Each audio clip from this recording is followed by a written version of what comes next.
Hello everyone, welcome back to my channel. তোমরা সবাই কেমন আছো? আশা করি তোমরা সবাই খুব ভালো আছো। তো আমরা ভালো আছি। চলে এলাম আরও একটি নতুন ব্লগ নিয়ে। আজকে হচ্ছে শুক্রবার, তো স্নান টান হয়ে গেছে আর এখন আমি হচ্ছে ভাত বসিয়েছি। আর এদিকে দেখো কি আজকে রান্না করবো, সমস্ত জিনিস একদম রেডি। আর ওদিকে দেখো সোনু হচ্ছে খেলছে। এদিকে দেখো সোনুর বাবা এখন স্নান করবে, তো সর্ষের তেল নিল। তো তোমাদের কার কার বাড়িতে এরকম হয় বলো? শীতের দিনে, গরমের দিনে তো তেল একদম মাথায়ও দেওয়া যায় না, শীতের দিনে শরীরে নেওয়ার জন্য ব্যস্ত।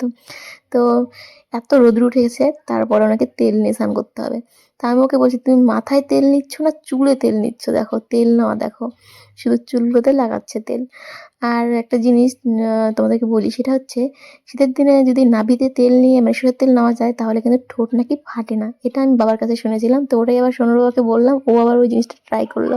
আর এদিকে দেখো সোনু হচ্ছে খেলনা বাটিকে পড়াশোনা করাচ্ছে, ভাবো তাহলে কাণ্ড। আর এই দেখো এই সমস্ত জিনিস কিন্তু রেডি করেছে সোনুর বাবা। আমি শুধু স্নান করেছি, জামা কাপড় যখন কিছু ধুয়েছিলাম ধুয়ে করে স্নান করে ভাত বসিয়েছি। আর এসে দেখি ওনার এই সমস্ত জিনিস রেডি করা হয়ে গেছে। এর জন্য কিন্তু আজকে আমার রান্নাটাও তাড়াতাড়ি হবে। যেহেতু আজকে শুক্রবার, এর জন্য রান্না হবে হচ্ছে বাঁধাকপির ঘন্ট আর হচ্ছে আলু আর ফুলকপি দিয়ে পনির।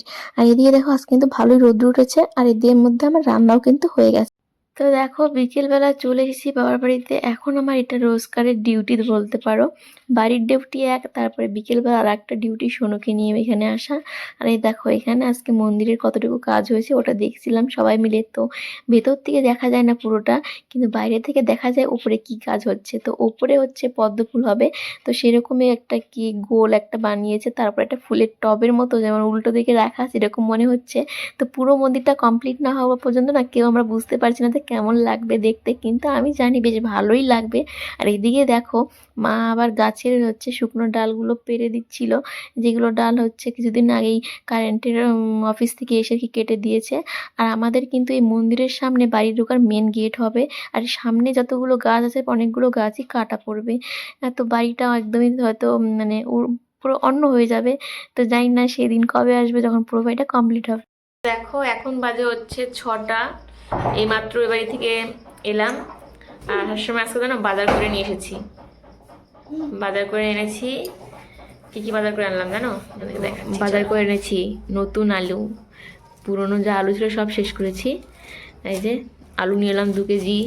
তারপরে এখানে হচ্ছে একটু ছোট আলু নিয়ে এলাম, হচ্ছে কালকে আলুর দম খাওয়ার জন্য।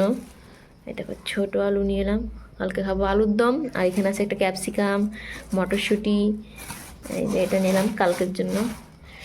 তো আর এই যে সোনুর দাদু আমার বাবার সোনুকে ভাপা পিঠে খাওয়ার জন্য টাকা দিয়েছিল, যে 2টো ভাপা পিঠে নিয়ে এলাম। আর এই যে সোনু খাবে ভাপা পিঠে, তারপরে হোমওয়ার্ক করবে, তাই তো? তো সোনুর বাবা বলে কি আমি বাজার করতে পারি না, বাজার করতে পারি না।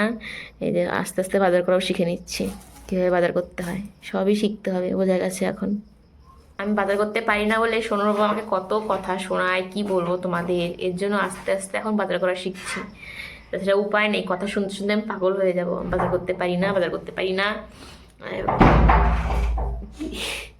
তো এখন সোনু আর আমি ভাপা পিঠে খাবো, সোনু হোমওয়ার্ক করবে, আমি রুটি বানাবো। এই যে আটা মাখানো আছে, রুটি বানাবো। তারপরে কি করবো? হোমওয়ার্ক করার পরে তারপরে কি করবো বলো তো শোনো? তোমার হোমওয়ার্ক হবে, আমার রুটি বানানো হবে, তারপরে কি করবো? খাবো, যাবো, তারপর সকালে উঠে নাচবো। হ্যাঁ, এখন তোমার হোমওয়ার্ক করা হবে, তারপরে আমার হচ্ছে তারা দেখা যাচ্ছে না কেন? এদিকে এদিকে পিছনে দাঁড়া আমার, আমি এদিকে এদিকে। এখন হচ্ছে খাবো, তুমি হোমওয়ার্ক করবা, আমি রুটি বানাবো, তারপরে 2টা ভিডিও করব, তারপরে তুমি 2 রুটি খেয়ে ঘুমাবা, তাই তো? তুমি? আমিও ঘুমাবো। ঠিক আছে, তো চলো, এই ছিল আমাদের আজকে সারাদিনের ডিউটি। তোমাদের কেমন লাগলো অবশ্যই জানিও, ভালো লাগলে একটা লাইক করো আর কমেন্ট করো। চলো আজকের মতো টাটা। আর জানো একটা কথা আমি মনে মনে ভাবি, সেটা হচ্ছে আমি রোজ দিন এই সোয়েটারটা পরে থাকি, ঠিক আছে? আমি নিজে নিজে ভাবি, তো তোমরা কী ভাবো জানি না, আমি নিজে নিজে যেটা ভাবি মানুষের ভাববে কি আমার আর সোয়েটার নেই। আসলে কি হয়েছে, এই সোয়েটারটা না আমার ভীষণ প্রিয়। আর যেগুলো ঘরে সেগুলো অনেক ভারী ভারী, এতটাও ঠান্ডা পড়েনি যেগুলো পরবো।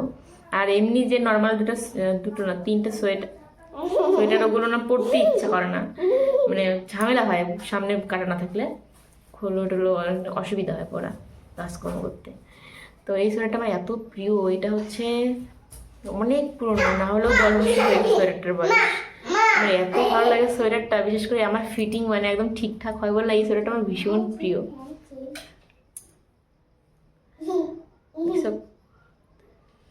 এই জন্য এই সোয়েটারটা পরি, ভাবছি এর মধ্যে আমি মার্কেট যাবো, সোয়েটার নিয়ে আসবো বাড়িতে পরার জন্য।